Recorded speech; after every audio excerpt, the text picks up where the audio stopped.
Alright folks, here's another video of the Stuka. I kind of got some of the radio programming knocked out last night and got two of the sounds that I'm going to be using activated on here that I didn't have on the last video, so I thought I'd do another one real quick here and show the Mr.RCSounds system on the FMS 1400mm Stuka. This is actually one of my older planes, and like I stated before, it's actually one of the funnest ones I take out to fly. It's just so easy to take off and land, and this is a really smooth flying airplane for such an awkward shape that it is. You'd be surprised at just how easy this plane is to fly, but yet you can really kind of cut loose with it when you want to. It does have the smaller 500 kV motor in it, the original one. I bought this from Nitro Planes actually when they were selling them under the airfield name. I only have two of those planes that I had left that when they used to carry them that I still have here, and it's the Stuka, and I have the original first Jap Zeros, the green one when they came out, which will actually be the next plane that I'll be doing the sound mod on, getting it rigged up so that I can move this V4 module over to it. I still have to install the two speakers, and then that plane will be rigged for sound as well. I've kind of set up all my planes here. I've been putting sound mods on all these airplanes that I've had over the past year or so, and making them so that the single module or the few modules that I have, and I do have all three systems, Bendini, Shockwave, and the RC sound systems, both version 4, and I have two of the version 2s, so that I can move them around between planes very easily without having to have a sound module in each plane. So anyway, on to the sound test here, and let you hear what it sounds like, and hopefully this video will upload in YouTube a lot faster than the one did last night. Start up. Take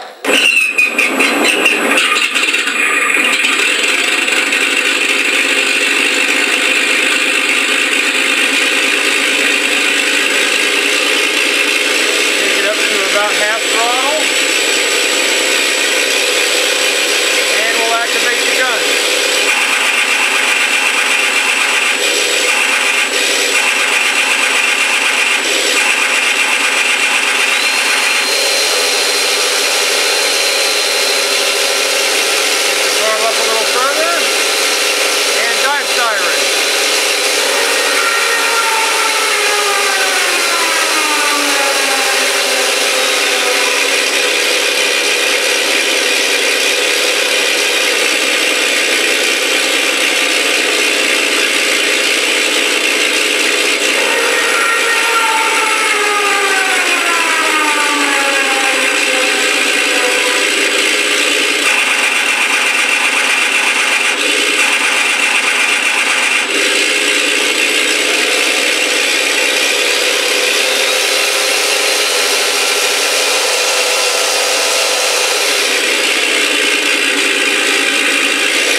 Shutdown sequence. The shutdown and startup sequence, or should I say the startup and shutdown sequence on this works out real well with this particular ESC and airplane. I didn't do any trimming, and unlike some of the airplanes where I have the module plugged into an aux channel mixed with the throttle to adjust the settings so you can kind of try to sync the motor rotation with the startup and shutdown sequence, I actually have this one simply wide off the throttle channel.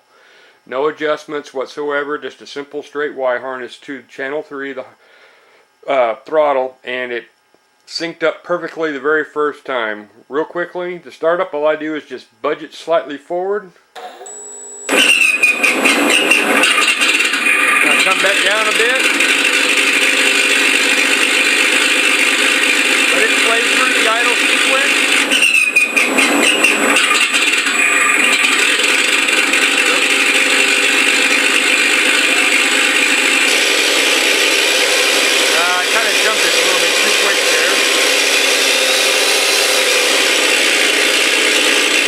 Give it a slight rev up and shut down.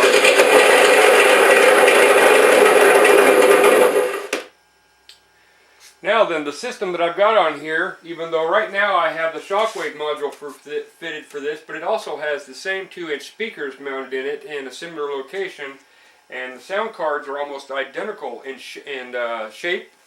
I can actually move my V4 Mr.RCSounds sound unit down into this plane and make the same selections on airplanes down there and vice versa. So I've made the two units where I can swap them between the two airplanes because they're identically in shape and size, and I'm powering the same two speakers. I do turn down the amp on the Shockwave just a little bit because it's just slightly a bit more powerful. It's actually designed for a set of 4-inch to 3-inch speakers.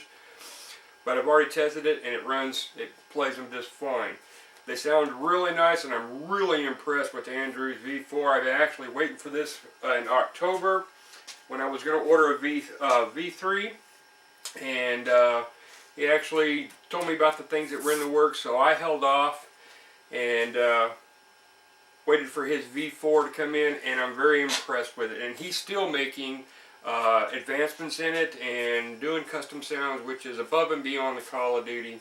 I've talked to him several times on the phone and in email and so forth, and he's a great guy, good customer service guy, and he's wanting to do the best he can for the RC community, and he really has a passion for what he's doing. So Andrew, kudos to you, bud.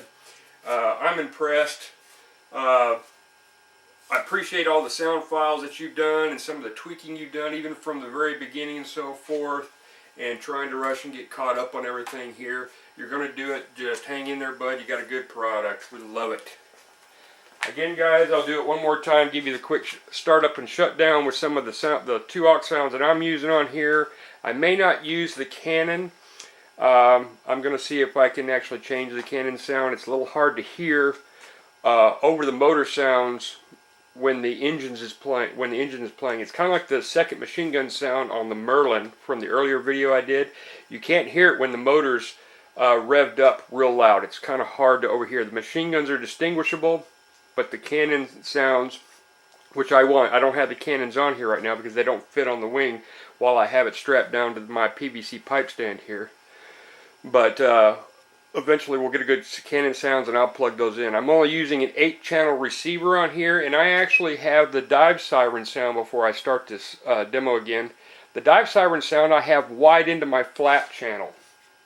My receiver is having some problems on channel 7 and 8, which is where I originally had them. I'm still playing around with some tweaks. I actually think it's in my transmitter setup. But I decided to put it on the flap sound because when I go into the dive siren sound, more than likely I'm going to be at my flaps. And so I have it on the first position so that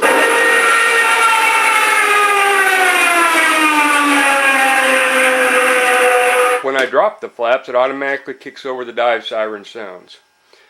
Eventually I'll put the Canons on the gun sounds, and you'll hear it here. I don't know if you can hear the servo. If you hear that, that's actually the bomb base servo right in the center line there, so that I can drop off.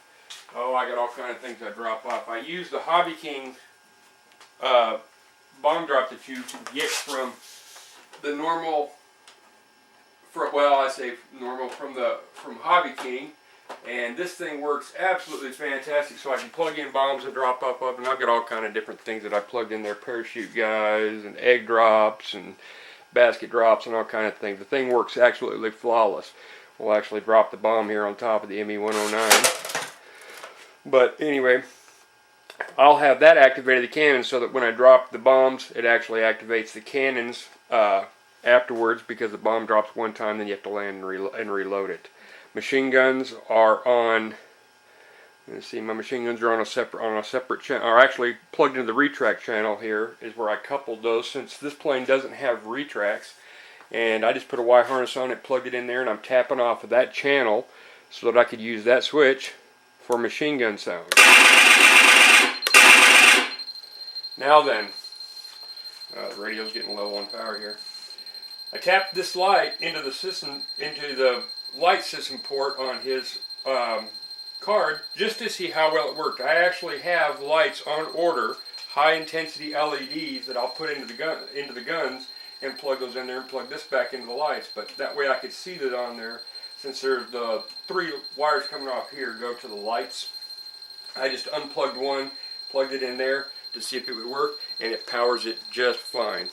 Hope you guys enjoy. I got a low battery on the transmitter, and it's time to turn it off.